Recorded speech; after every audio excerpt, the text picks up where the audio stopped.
السلام علیکم ورحمۃ اللہ وبرکاتہ۔ بسم اللہ الرحمن الرحیم۔ دوستو، قدرت اللہ شہاب نامے میں بتاتے ہیں کہ ایک بار میں کسی دور دراز علاقے میں گیا ہوا تھا۔ وہاں پر ایک چھوٹے سے گاؤں میں ایک پوسیدہ سی مسجد تھی۔ میں جمعے کی نماز پڑھنے اس مسجد میں گیا۔ وہاں ایک نیم خواندہ سے مولوی صاحب اردو میں بے حد طویل خطبہ دے رہے تھے۔ ان کا خطبہ گزرے ہوئے زمانے کی عجیب و غریب داستانوں سے اٹاٹ بھرا ہوا تھا۔ کسی کہانی پر ہنسنے کو جی چاہتا تھا، کسی پر حیرت ہوتی تھی، لیکن ایک داستان کچھ ایسے انداز سے سنائی کہ تھوڑی سی رقت طاری کر کے وہ سیدھی میرے دل میں اتر گئی۔ یہ قصہ ایک باپ اور بیٹی کی بہمی محبت اور احترام کا تھا۔ باپ حضرت محمد مصطفیٰ صلی اللہ علیہ وسلم تھے اور بیٹی حضرت بی بی فاطمہ سلام اللہ علیہا رضی اللہ تعالی عنہا تھی۔ مولوی صاحب بتا رہے تھے کہ حضور سرور کونین صلی اللہ علیہ وسلم جب اپنے صحابہ کرام کی کوئی درخواست یا فرمائش منظور نہ فرماتے تھے تو بڑے بڑے برگزیدہ صحابہ کرام رضوان اللہ علیہم اجمعین حضرت بی بی فاطمہ رضی اللہ تعالی عنہا کی خدمت میں حاضر ہو کر ان کی محنت کرتے تھے کہ وہ ان کی درخواست حضور سرور کونین صلی اللہ علیہ وسلم کی خدمت اقدس میں لے جائیں اور اسے منظور کروا لائیں۔ حضور نبی کریم صلی اللہ علیہ وسلم کے دل میں بیٹی کا اتنا پیار اور احترام تھا کہ اکثر اوقات جب بی بی فاطمہ رضی اللہ تعالی عنہ ایسا کوئی درخواست یا فرمائش لے کر حاضر خدمت ہوتی تھی تو حضور صلی اللہ علیہ وسلم خوش دلی سے منظور فرما لیتے تھے۔ اس کہانی کو قبول کرنے کے لیے میرا دل بے اختیار آمادہ ہو گیا، شہاب کہتے ہیں۔ جمعے کی نماز کے بعد میں اسی بوسیدہ سی مسجد میں بیٹھ کر نوافل پڑھتا رہا۔ کچھ نفل میں نے حضرت فاطمہ رضی اللہ تعالی عنہا کی روح مبارک کو ایصال ثواب کی نیت سے پڑھے۔ پھر میں نے پوری یکسوئی سے گڑ گڑا کر یہ دعا مانگی، یا اللہ، میں نہیں جانتا کہ یہ داستان صحیح ہے یا غلط، لیکن میرا دل گواہی دیتا ہے کہ تیرے آخری رسول صلی اللہ علیہ وسلم کے دل میں اپنی بیٹی خاتون جنت کے لیے اس سے بھی زیادہ محبت اور عزت کا جذبہ موجزن ہوگا۔ اس لیے میں اللہ سے درخواست کرتا ہوں کہ وہ حضرت بی بی فاطمہ رضی اللہ تعالی عنہا کی روح کو اجازت مرحمت فرمائیں کہ وہ میری ایک درخواست اپنے والد گرامی محمد مصطفیٰ صلی اللہ علیہ وسلم کے حضور میں پیش کر کے منظور کروا لیں۔ یا اللہ، درخواست یہ ہے کہ میں اللہ کی راہ کا یعنی اے اللہ میں تیری راہ کا متلاشی ہوں، مجھے روحانیت کے راستے پہ چلنے کی توفیق عطا فرما۔ اس بات کا میں نے اپنے گھر میں یا باہر کسی سے ذکر تک نہ کیا۔ 6-7 ہفتے گزر گئے اور میں اس واقعے کو بھول بھال گیا۔ پھر اچانک 7 سمندر پار کی میری ایک جرمن بھابی کا ایک عجیب و غریب خط موصول ہوا، جو مشرف با اسلام ہو چکی تھی اور نہایت اعلیٰ درجے کی پابند صوم و صلاح خاتون تھی۔ انہوں نے لکھا تھا کہ رات میں نے خوش قسمتی سے فاطمہ بنت رسول اللہ صلی اللہ علیہ وسلم کو خواب میں دیکھا۔ انہوں نے میرے ساتھ نہایت تواضع اور شفقت سے باتیں کی اور فرمایا کہ اپنے دیور قدرت اللہ شہاب کو بتا دو کہ میں نے اس کی درخواست اپنے برگزیدہ والد گرامی محمد مصطفیٰ صلی اللہ علیہ وسلم کی خدمت میں پیش کر دی تھی۔ انہوں نے عذرائے نوازش منظور فرما لیا ہے۔ یہ خط پڑھتے ہی میرے ہوش و حواس پر خوشی اور حیرت کی دیوانگی سی طاری ہو گئی۔ مجھے یوں محسوس ہوتا تھا کہ میرے قدم زمین پر نہیں پڑ رہے بلکہ ہوا میں چل رہے ہیں۔ یہ تصور کہ اس برگزیدہ محفل میں ان باپ بیٹی کے درمیان میرا ذکر ہوا، میرے روئے روئے پر ایک تیز و تند نشے کی طرح چھا جاتا تھا۔ کیسا عظیم باپ جسے محمد مصطفیٰ صلی اللہ علیہ وسلم کہتے ہیں، اور کیسی عظیم بیٹی جسے خاتون جنت کہتے ہیں۔ 2-3 دن میں اپنے کمرے میں بند ہو کر دیوانوں کی طرح اس مصرے کی مجسم تصویر بنا رہا۔ مصرع وہ یہ ہے کہ مجھ سے بہتر ذکر میرا ہے کہ اس محفل میں ہوں۔ اس کے کچھ عرصہ بعد تک مجھے خواب میں طرح طرح کے بزرگ صورت ہستیاں نظر آتی رہی، جن کو نہ تو میں جانتا تھا، نہ ان کی باتیں سمجھ میں آتی تھی، اور نہ ان کے ساتھ میرا دل بھیگتا تھا۔ پھر ایک خواب میں مجھے ایک نہایت دل نواز اور صاحب جمال بزرگ نظر آئے، جو احرام پہنے ایک عجیب سرور اور مستی کے عالم میں خانہ کعبہ کا طواف کر رہے تھے۔ میرا دل بے اختیار ان کے قدموں میں بچھ گیا۔ وہ بھی مسکراتے ہوئے میری جانب آئے اور مطاف سے بحر حتیم کی جانب ایک جگہ مجھے اپنے پاس بٹھا لیا اور بولے، میرا نام قطب الدین بختیار کاکی ہے۔ تم اس راہ کے آدمی تو نہیں ہو، لیکن جس دربار سے تمہیں منظوری حاصل ہوئی ہے اس کے سامنے ہم سب کا سر تسلیم خم ہے۔ اللہ اکبر، اللہ اکبر۔ دوستو، اللہ والوں کا، نیک لوگوں کا اور صحابہ کرام کا اور آپ علیہ السلام کی اولاد کا، ازواج مطہرات کا، اہل بیت کا آپ اللہ سے واسطہ دے کر دعا مانگ سکتے ہیں۔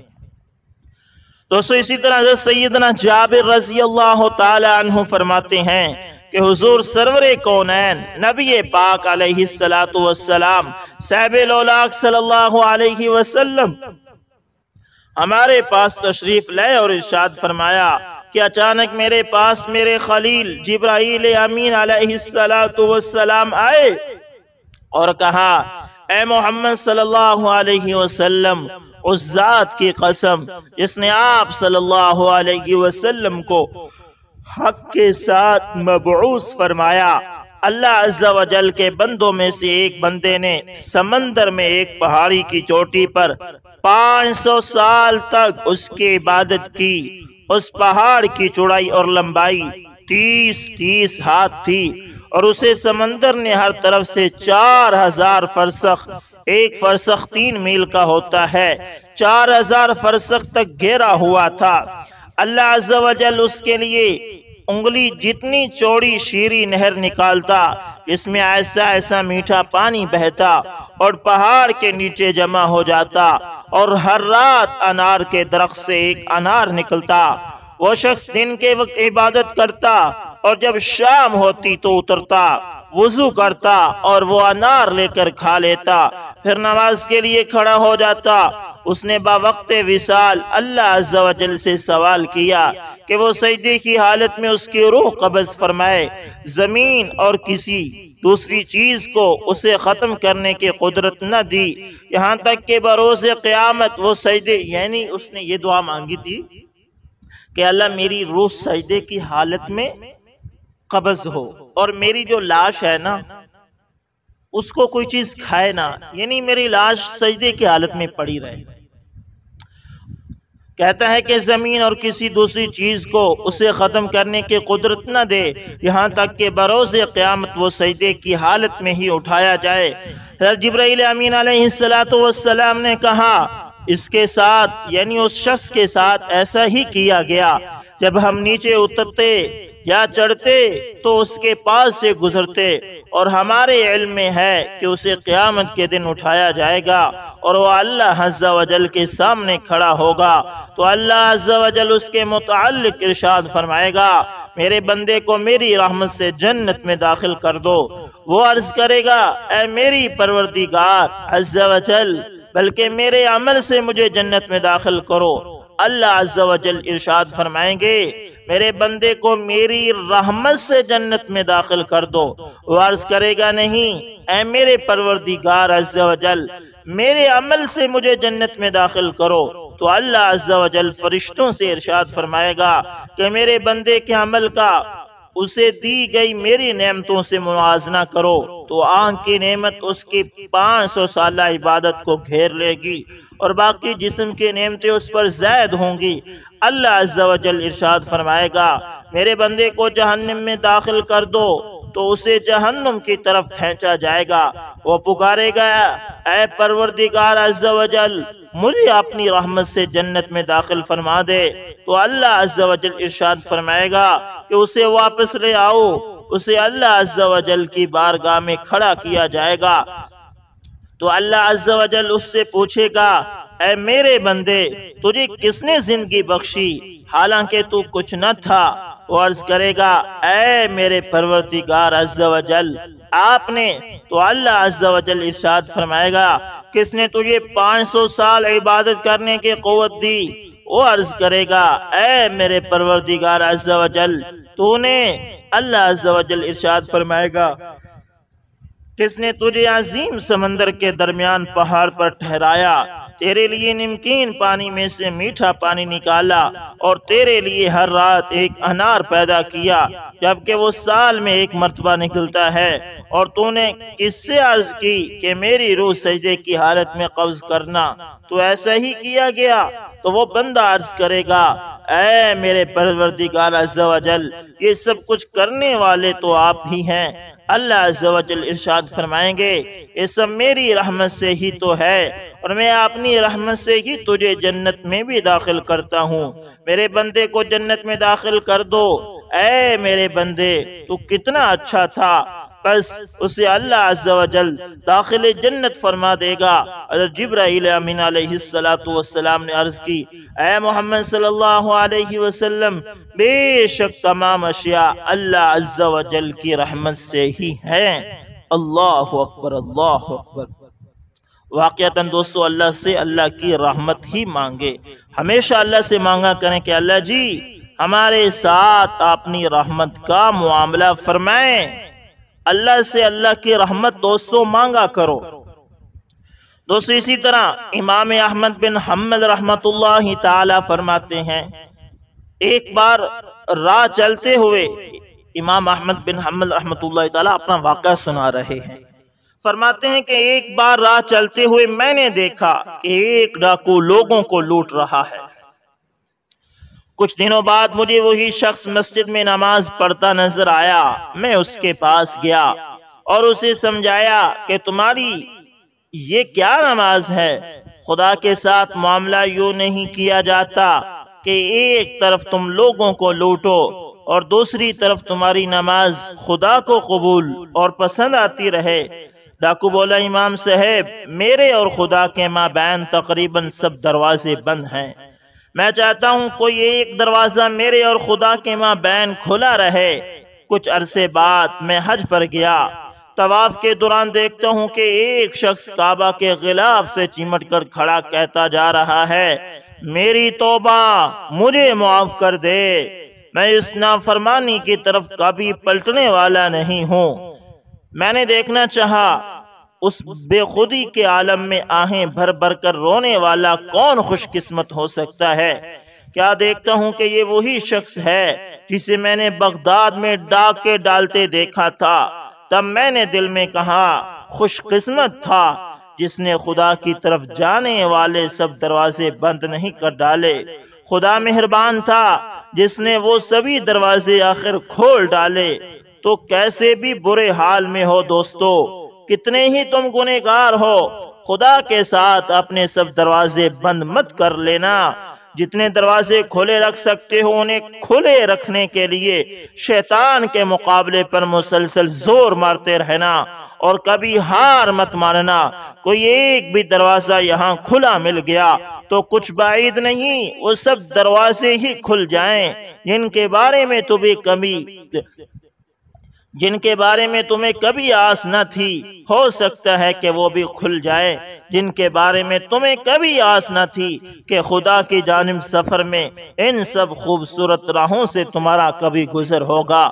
قل یا عبادی الذین اسرفوا علی انفسہم لا تقنطوا من رحمت اللہ ان اللہ یغفر الذنوب جميعا انه هو الغفور الرحیم وانیبوا الی ربکم واسلموا له من قبل ان یأتیکم العذاب، کہ کہہ دو کہ اے میرے بندو جنہوں نے اپنی جانوں پر زیادتی کر لی ہے خدا کی رحمت سے نا امید مت ہونا، خدا تو سب گناہوں کو بخش دیتا ہے اور وہ تو بخشنے والا مہربان ہے۔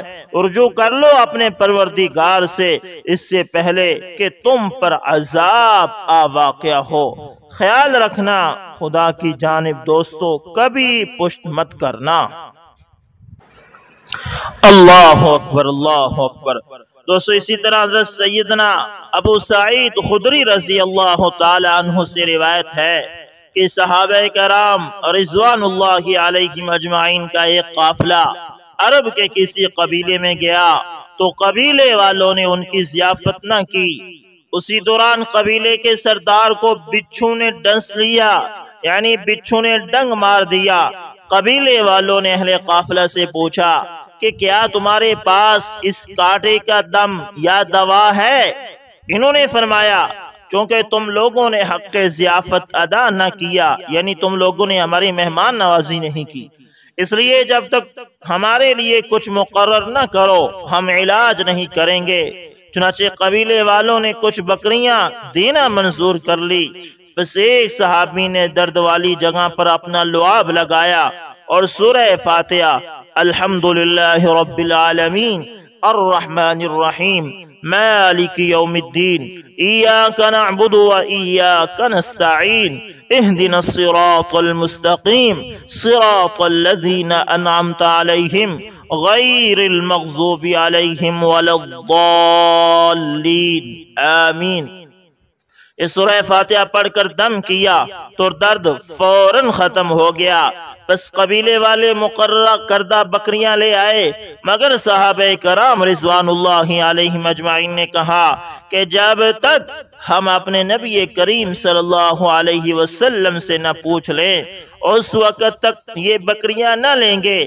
جب حضور سرور کونین رحمت عالم صلی اللہ علیہ وسلم کے سامنے معاملہ پیش کیا گیا تو آپ صلی اللہ علیہ وسلم مسکرائے اور فرمایا تمہیں کیسے معلوم ہوا کہ سورہ فاتحہ سے دم کیا جاتا ہے؟ بہرحال تم وہ بکریاں لے لو اور میرا حصہ بھی رکھو۔ اللہ اکبر۔ دوستو اس سے معلوم ہوا کہ قرآن شفا ہی شفا ہے، اس لیے اپنے بیماروں کا علاج قرآن سے کروایا کرو، دم بھی کروایا کرو اور علاج بھی کروایا کرو۔ دوستو امید کرتا ہوں کہ ویڈیو اچھی لگی ہوگی، پسند آئے تو لائک شیئر کمنٹ لازمی کریں، اور اگر آپ ہمارے channel AS information T V پر نئے ہیں تو دوستو اس کو بھی لازمی سبسکرائب کر لیں اور ساتھ میں بیل کے نشان کو دبانا نہ بھولنا تاکہ ہر نئی ویڈیو کی نوٹیفیکیشن آپ لوگوں تک پہنچتا رہے۔ دوستو ملتے ہیں کسی نیکسٹ اچھی سی ویڈیو کے اندر، اب تک کے لیے اللہ حافظ، جزاکم اللہ خیر۔